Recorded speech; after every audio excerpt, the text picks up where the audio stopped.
चलिए स्टार्ट करते हैं। क्या करा, एक शंक्वाकार खिलौना, यानी एक शंकु आकार का खिलौना है।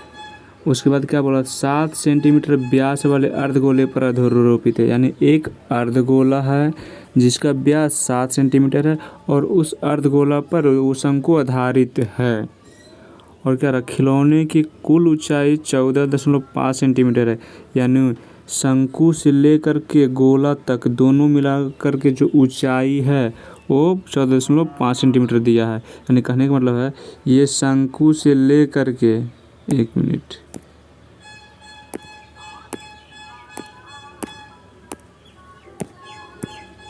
ये शंकु से लेकर के ये पूरा का पूरा जो ऊंचाई है, यहाँ जो पूरा का पूरा अगर इसका हम ऊंचाई देखें तो दिया 14.5 सेंटीमीटर। तो क्या करा, खिलौने का आयतन ज्ञात करें, यानी पूरा का पूरा ये जो खिलौना है इसका पूरा का पूरा आयतन निकालना है, यानी शंकु का आयतन और अर्धगोला का आयतन निकालना है, यही पूरा। यानी खिलौने का आयतन कहने का मतलब है दोनों का आयतन निकालने के लिए, दोनों का आयतन यानी शंकु का आयतन भी और अर्धगोला का आयतन भी। चलिए तो हम यहाँ पहले मान लेते हैं।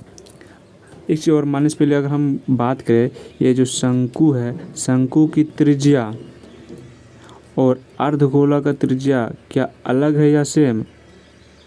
दोनों की त्रिज्या सेम है।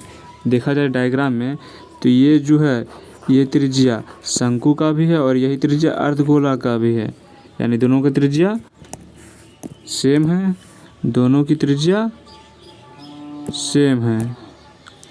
और ये जो त्रिज्या जितना ये है ना, त्रिज्या का वैल्यू उतना ही, यानी ऐसे समझो ये त्रिज्या का जितना दूरी है ना उतना ही दूरी उसका ऊंचाई भी है।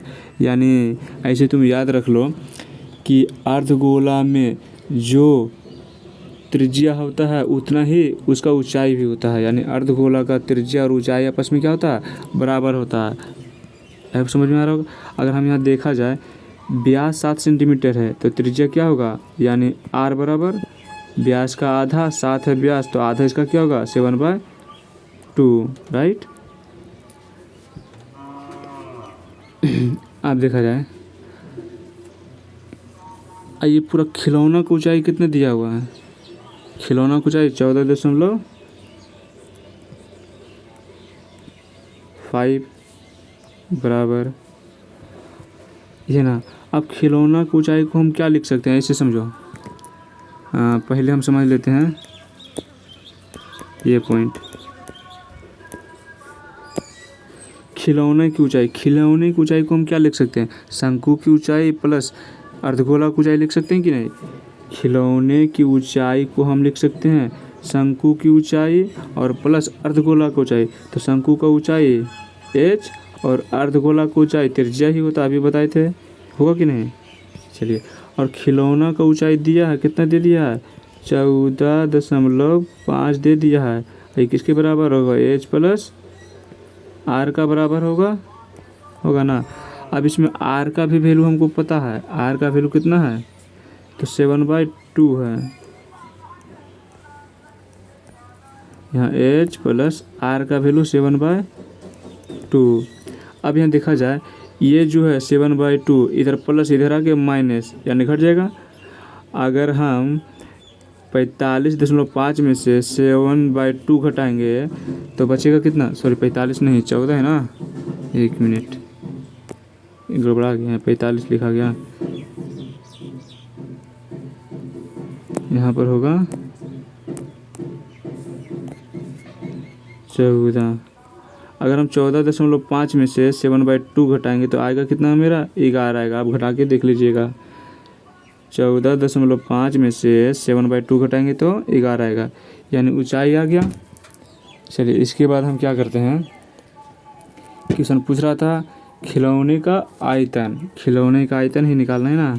अब देखा जाए ये जो खिलौना आपको दिख रहा है, ये खिलौना में क्या क्या है, शंकु और अर्धगोला, यानी खिलौना का आयतन निकालना, यानी शंकु का आयतन निकालना और अर्धगोला का आयतन निकाल के जोड़ देना, यही ना है। तो हम यहाँ लिखेंगे खिलौने का आयतन, खिलौने का आयतन, खिलौने का आयतन मतलब शंकु का आयतन और अर्धगोला का आयतन। तो शंकु का आयतन क्या होता है 1/3 पाई आर स्क्वायर एच। उसके बाद क्या होगा, यहाँ इसको इस तरह से लिख देते हैं, रुकिए 1 मिनट।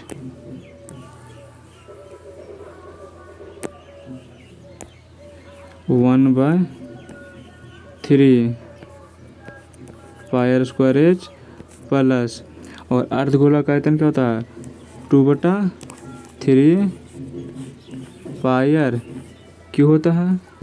चलिए अब इसके बाद हम सबसे पहले क्या करेंगे, जो दोनों में कॉमन रहेगा वो कॉमन कर लेंगे। 1/3 इसमें भी और 2/3 में 1/3 छिपा हुआ है, तो 1/3 क्या करेंगे कॉमन ले लेंगे, राइट। 1/3 कॉमन।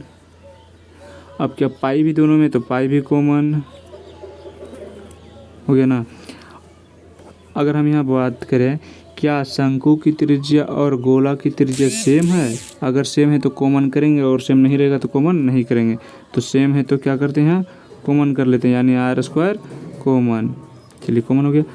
अब इतना कॉमन तो इधर क्या बच गया, एच बच गया प्लस 2/3 में 1/3 कॉमन, तो ये 2 बचा, पाई भी कॉमन हो गया था, कोई दिक्कत नहीं। आर क्यू में आर स्क्वायर कॉमन, तो सिर्फ आर बचा ना। चलिए बन गया है, आ गया, यानी कॉमन हो के क्या आया। चलिए कॉमन हो के मेरा आया था 1/3 pi r square into h plus 2r आया था। चलिए 1/3 को हम लिख सकते हैं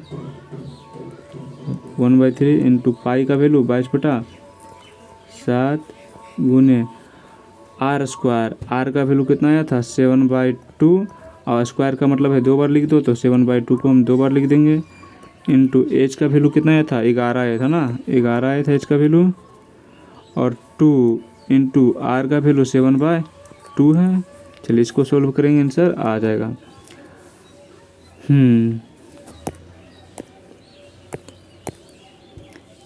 7 से 7 कैंसिल, 2 से 22 11 बार में कैंसिल। चलिए इधर तो और नहीं, अब इसमें 2 से 2 कैंसिल, राइट, सब कैंसिल हो गया। अब इधर बच गया क्या 7 और इधर 11, यानी 11 सते 77, राइट, और नीचे 3 दूनी 6, उसके बाद ब्रैकेट के बदले गुना। अब देखा जाए 11 और 7 कितना हो जाएगा 18 हो गया ना। अब 6 से 18 में भाग लगाएंगे 3 बार में, कट गया।